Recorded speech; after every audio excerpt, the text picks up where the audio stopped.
Deus usa e abençoa mesmo uma família com problemas, mesmo uma família complicada. Deus abençoa, Deus usa. Então, abram suas Bíblias, por favor, no livro de 1 Samuel, capítulo 1.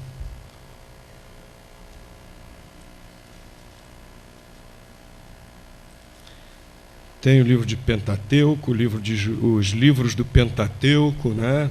Gênesis, Êxodo, Levítico, etc. Depois tem Josué, Juízes, 1 Samuel, capítulo 1, versículos 1 a 12. Depois nós vamos ver outros versículos também.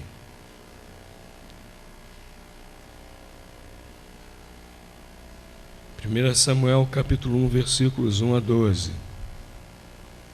Houve um homem de Ramataim, de Zofim, da montanha de Efraim, cujo nome era Eucana, filho de Jeroão, filho de Eliú, filho de Tou, filho de Zuf, Efrateu. E este tinha duas mulheres, o nome de uma era Ana, e o nome de outro Penina. E Penina tinha filhos, porém Ana não tinha filhos. Subia, pois, este homem da sua cidade, de ano em ano, a adorar e a sacrificar ao Senhor dos exércitos em Siló, e estavam ali os sacerdotes do Senhor, Rofni e Finéias, os dois filhos de Eli. E sucedeu que no dia em que Eucana sacrificava, dava ele porções a Penina, sua mulher, e a todos os seus filhos, e a todas as suas filhas. Porém, a Ana dava uma parte excelente, porquanto ele amava a Ana. Porém, o Senhor lhe tinha cerrado a madre. E a sua competidora excessivamente a irritava para a embravecer, porquanto o Senhor lhe tinha cerrado a madre. E assim o fazia ele de ano em ano, quando ele subia à casa do Senhor. Assim a outra a irritava, pelo que chorava e não comia. Então Eucana, seu marido, lhe disse: Ana, por que choras? E por que não comes? E por que está mal o teu coração? Não te sou melhor do que 10 filhos? Então Ana se levantou, depois que comeram e beberam em Sião. E Eli, o sacerdote, estava assentado numa cadeira junto a um pilar do templo do Senhor. Ela, pois, com amargura de alma, orou ao Senhor e chorou abundantemente. E votou um voto, dizendo: Senhor dos exércitos, se benignamente atenderes para a aflição da tua serva, e de mim te lembrares, e da tua serva te não esqueceres, mas à tua serva deres um filho varão, ao Senhor o darei por todos os dias da sua vida, e sobre a sua cabeça não passará navalha. E sucedeu que, perseverando ela em orar perante o Senhor, Eli fez atenção à sua boca. Agora, irmãos, vamos aos versículos 20 a 22.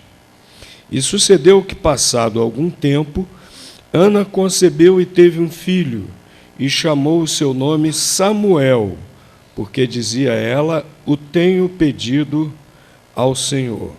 E subiu aquele homem, Eucana, com toda a sua casa, a sacrificar ao Senhor o sacrifício anual e a cumprir o seu voto, Porém, Ana não subiu, mas disse a seu marido: quando o menino for desmamado, então o levarei para que apareça perante o Senhor e lá fique para sempre. Versículo 24. E havendo-o desmamado, o levou consigo com 3 bezerros e uma efa de farinha e um odre de vinho, e o trouxe à casa do Senhor, a Siló, e o menino ainda era muito criança. Para terminar, capítulo 2, versículo 21.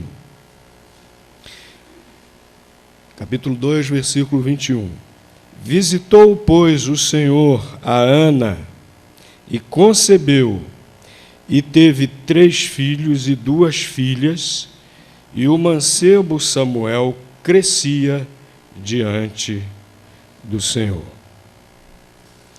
Nós podemos identificar, a respeito dessa família aqui, alguns problemas muito sérios. Problemas muito sérios. E o primeiro deles era o maior problema de todos e era o problema que causava todos os outros. Qual era o problema aqui dessa família que logo salta aos olhos dos irmãos? 2 esposas. 2 esposas. Problema sério, né? A poligamia. Quando Deus criou o homem, Deus falou: não é bom que o homem esteja só, far-lhe-ei uma ajudadora que esteja como que diante dele. Deus não falou: lhe farei 2 ajudadoras. Deus não falou: eu lhe farei 3 ajudadoras. Deus disse: eu lhe farei uma ajudadora. E Deus criou uma mulher para Adão. Esse é o plano de Deus. Casamento monogâmico. Esse é o plano de Deus. Marido fiel à esposa, esposa fiel ao seu marido. Mas com o pecado, muitas coisas se estragaram. Entre elas, esse plano de Deus para o casamento, esse plano de Deus para a família. E a poligamia começou a ser praticada. Nós podemos ver que até mesmo os patriarcas do povo de Israel, né, alguns deles praticaram a poligamia. E no meio do povo de Israel acontecia isso era comum, embora não fosse o plano de Deus. Mas Deus continua se revelando, Deus continua mostrando os seus propósitos, de tal maneira que quando Jesus nasceu, a poligamia já não era mais praticada no meio do povo judeu, no meio do povo de Deus. Quando Jesus nasceu, cada homem tinha sua esposa, cada mulher tinha o seu marido. Mas nessa época ainda não era assim. E vejam que era uma família complicada, com problemas, justamente porque fugiu aos propósitos de Deus. E desse problema nasciam outros problemas. Quais eram os outros problemas que nós podemos identificar? Era uma família dividida. Havia 2 esposas, uma família dividida, e que competiam entre si. Uma tinha o trunfo de ser amada pelo seu marido, Ana, mas ela não tinha filhos. A outra, Penina, já não era tão estimada, tão amada pelo seu marido, mas ela tinha o seu trunfo também, que ela tinha filhos e filhas.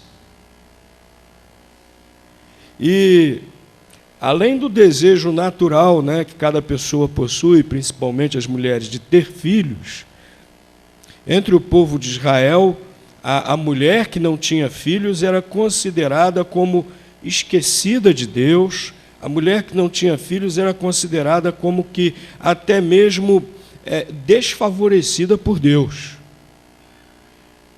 E aí Penina aproveitava para massacrar Ana. O texto da palavra de Deus aqui diz que ela competia, versículo 6, e excessivamente a irritava para a embravecer. Que coisa triste, uma família assim dividida, uma família com competição no seu seio e uma família com tristeza. Ana vivia muito triste com isso, né? Nós vemos aqui o seu marido lhe perguntando: por que você está chorando? Por que você não come? Por que está mal o teu coração? Né? Profundamente triste, uma família cheia de problemas, uma família dividida, uma família onde havia competição, uma família cheia de tristeza. Olha, hoje nós também podemos encontrar famílias assim com problemas, em maior ou em menor grau, por diferentes motivos, mas encontramos sim famílias com problemas. E no nosso meio é comum nós cultivarmos dois mitos. Um é que a família de Deus não tem problemas. Família, né, de servos de Deus não tem problema, nós costumamos dizer isso. E às vezes até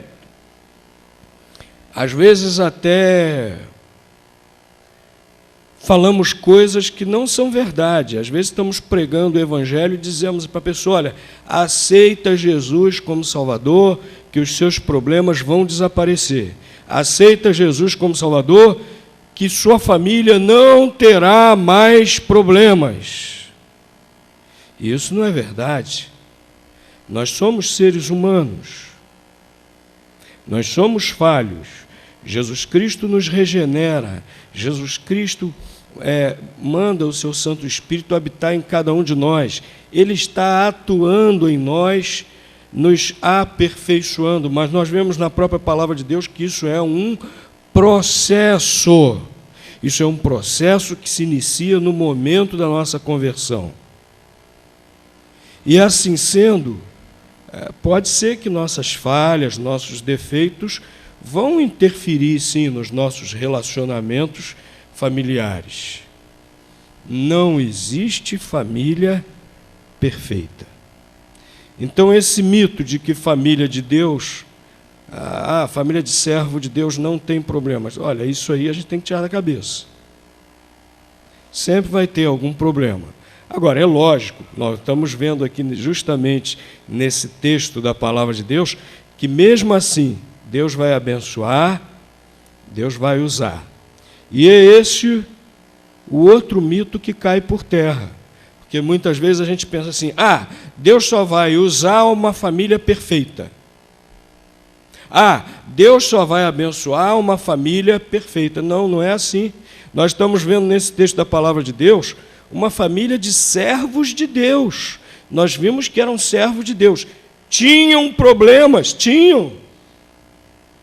Mas nós vemos nesse mesmo texto da palavra de Deus que mesmo assim Deus abençoou essa família, Deus usou essa família. Vejam que Deus trouxe consolo. Ana, depois que orou, foi consolada por Deus. Vejam aqui o versículo 18.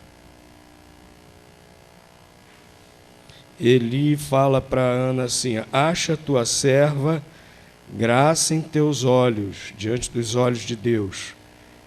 E aí o resultado, depois que Ana orou, depois que Ana conversou com o homem de Deus, olha o resultado. Assim a mulher se foi seu caminho e comeu, e o seu semblante já não era triste. Consolação de Deus. Bênção a consolação de Deus. O que mais que Deus fez naquela família? Deus promoveu o equilíbrio e trouxe de volta a harmonia. Capítulo 2, versículo 21, nós vemos que, além de Samuel, Deus deu a Ana mais 3 filhos e 2 filhas. Deus a alegrou e acabou com aquele motivo de disputa dentro da família de Eucana. Veio equilíbrio, veio harmonia, apesar do erro de Eucana, né, de tomar 2 mulheres como esposa. Apesar desse erro de Eucana, Deus é tão misericordioso que abençoou Ana, a alegrou com mais filhos, e aí ficou tudo equilibrado, não havia mais motivo para outra tripudiar dela, para outra implicar com ela. Veio equilíbrio, veio harmonia aquele lar. Deus abençoou aquele lar dessa forma. E olha, a outra grande bênção, a maior de todas as bênçãos para aquele lar, é que aquele lar, por meio de Samuel, foi usado por Deus de uma maneira muito grande. Samuel ocupa um lugar de destaque no projeto de Deus para a redenção do ser humano. Samuel ocupa um lugar importantíssimo, né? Tudo aquilo que Deus estava fazendo, tudo aquilo que Deus estava realizando para que um dia Jesus nascesse, para que um dia o Salvador viesse ao mundo, né? Samuel foi, vamos dizer assim, essencial ali para solidificação do povo de Israel, para seu fortalecimento como nação, para a criação da sua identidade, daquelas tribos, né? Eram tribos, eram clãs, para que eles se tornassem realmente uma nação, povo de Deus. Samuel desempenhou um papel chave nisso.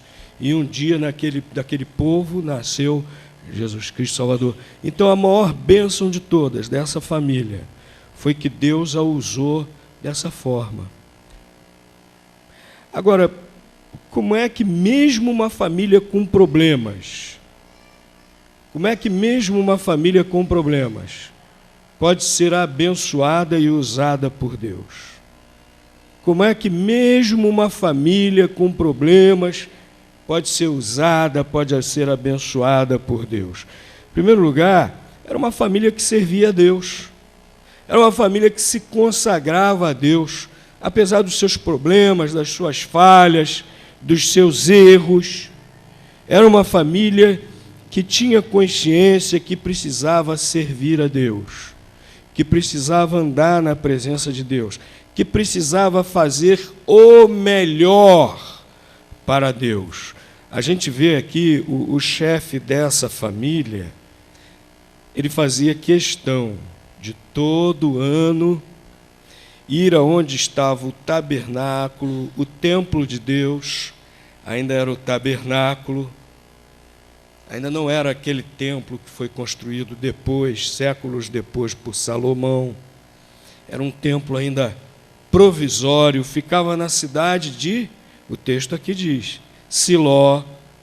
E esse homem com a sua família morava nas montanhas de Efraim.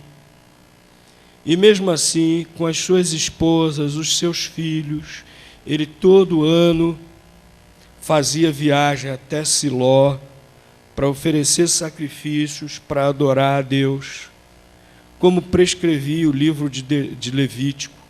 É interessante que lá no livro de Levítico dizia que nessa viagem que nessa ida ao templo para sacrificar, também se deveria levar o dízimo, as ofertas, as primícias.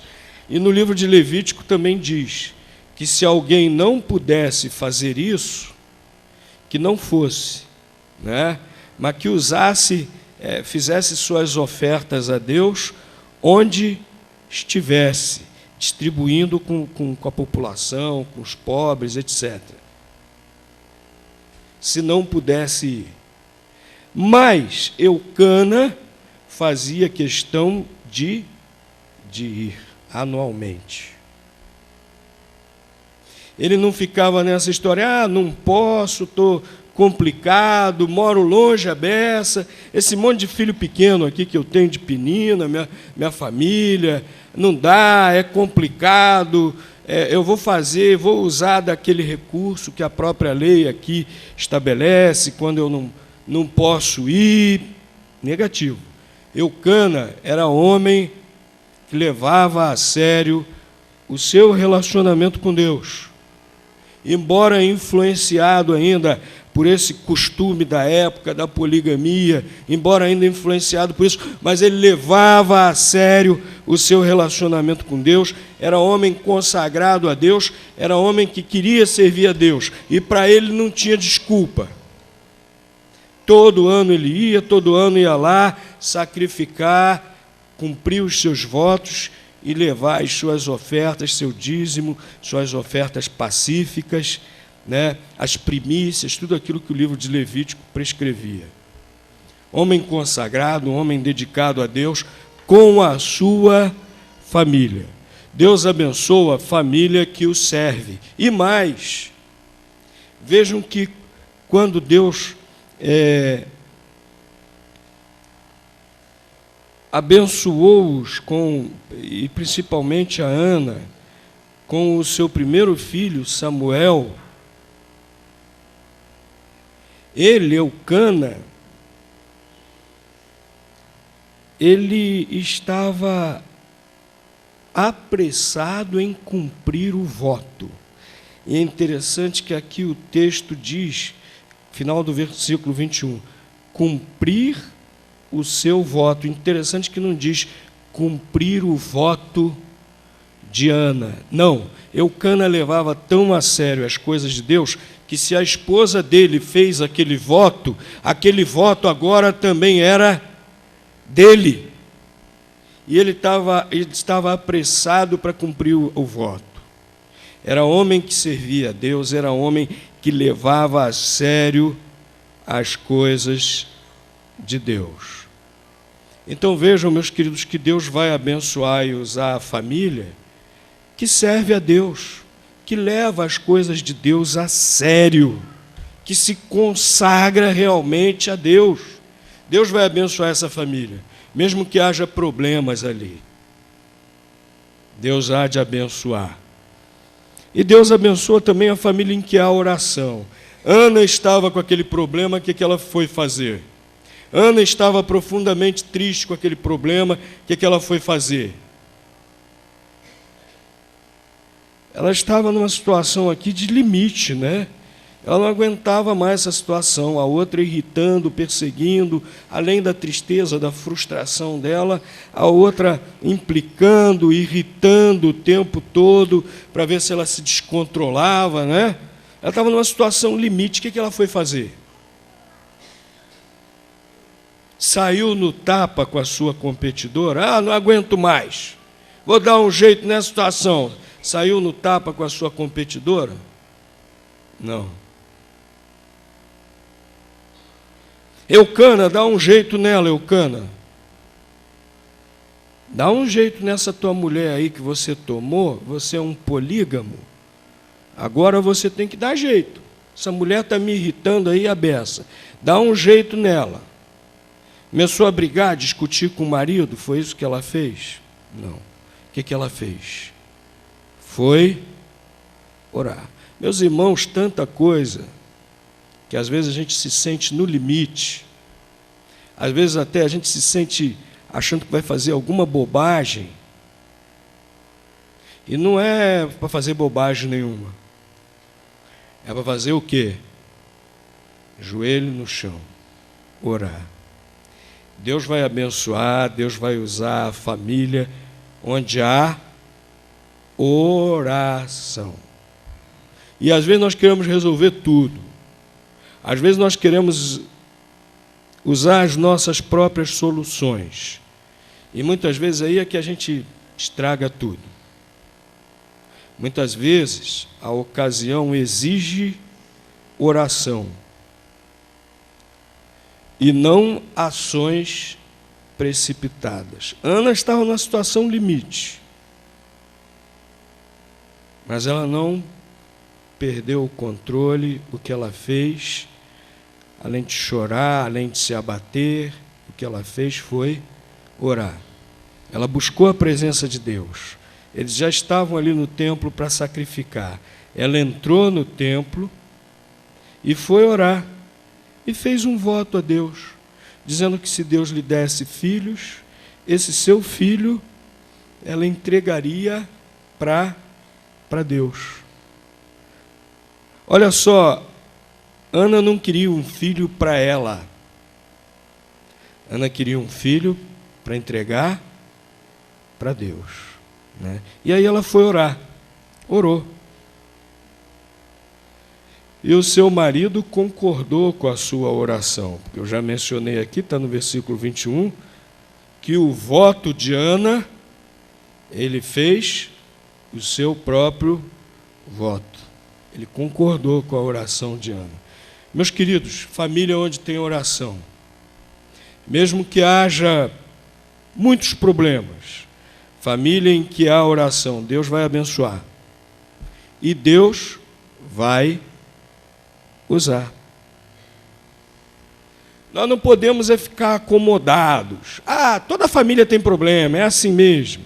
Nós não podemos também ficar acomodados, né? Pastor Dalto mesmo falou. Pastor Dalto mesmo falou, toda família tem problema. Nós não podemos ficar acomodados, meus irmãos. Nós temos que cada vez mais servir a Deus, cada vez mais buscar a Deus, cada vez mais nos consagrarmos, nos darmos a Deus, sermos instrumentos de Deus, e precisamos orar cada vez mais, colocar a nossa família diante de Deus, colocar o nosso pai, a nossa mãe, os nossos irmãos, colocar os nossos filhos, colocar o nosso marido, colocar a nossa esposa, joelho no chão, sempre, orando, colocar-nos diante de Deus. Meu Deus, olha, eu tenho tantos defeitos, eu preciso ser um bom filho, preciso ser bênção para os meus pais, preciso ser bênção para os meus irmãos. Eu tenho tantos defeitos, tantas falhas, e eu não sei como que eu vou ser usado pelo Senhor aqui na minha família, mas, Senhor, me aperfeiçoa, Senhor, me usa aqui na minha família. Meu Pai, eu preciso ser bênção no meu lar, Senhor, eu preciso ser um bom pai. E como é que eu vou fazer isso? É tão difícil, é tão complicado. Meu Deus, me dá a tua sabedoria. Meu Deus, me capacita, me usa. Faz com que eu seja bênção aqui no meu lar. Abençoa a minha família. Me usa para eu ser canal de bênçãos, dessas tuas bênçãos aqui no meu lar. É orar, meus queridos. Precisamos fazer isso. Mesmo que tenhamos problemas, não vamos nos acomodar aos problemas. Vamos servir cada vez mais a Deus. Vamos orar cada vez mais. E Deus vai abençoar, Deus vai usar nossas famílias. Amém.